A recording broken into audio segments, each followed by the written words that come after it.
Kamu terjadi kuliah jamun. Nah buku bahasa Aceh, buku gentar. Kamu dua yang tinggal ya. Yang dua yang kata nak doa li. Kamu nak bahasa daerah jamun buku gentar ni. Jadi pegat cerita ni. Jadi bahasa Urap.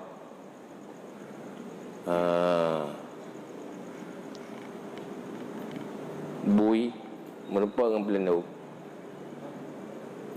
Merupakan pelindung. Nyuk aku tumai ke bui. Kaku pabeh korang. Hok kena pelung lah. Mai ke pelindung ka sombong dah dan sang tiga dah ka. Thor main tiga lang kawai no. Tilung paling tiga. Ini ke bui pane lu yang paling tiga. Nah makhluk lain yang paling tiga ke pelindung.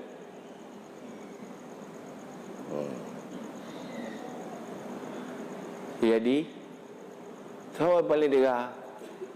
Manusia. Kengka. Pak manusianya. Untuk tu urang cerah ngandung ka.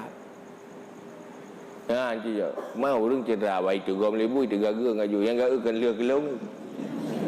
Hai kelebu je. Ha tu urang tuang minta sedekah yang cerah. Oh nyen kan manusia bibi yang manusia sakit ya. Nuna manusia bibi. Duduk teruk tu pawang rusak. Tu pawang rusak. Nyanci dengan manusia nyanci kan tes juga. Hai ke plano. Betok dah ka. Kekala ni no. Dari jauh bunganya iplung tu urungan tu pawang. Tadi jauh ibu ini tegom gaya, iplung ada gaya. Ucap budi ketimai, kena mati oi, lepas sakit ni. Lepas sakit. Tapi hana patah tu oi, sakit juga sakit ka. Itu gom tiga tu. Itu je tiga tu gesuk pedang, gesuk pedung gapi putus punyong ni.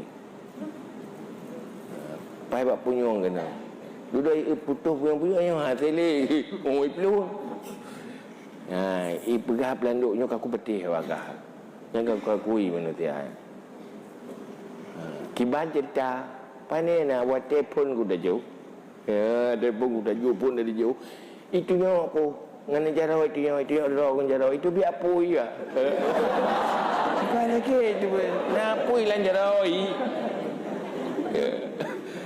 Kunang doa aku habis kata sakit doa. Yang kibalang kutu gom tiga tu. Itu rusuh tikre.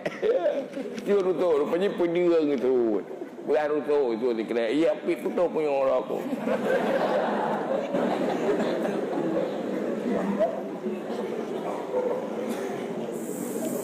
Ci menyobek na tak doa pegat budi, doa pegat pedang. Dia ke dia? Kemana?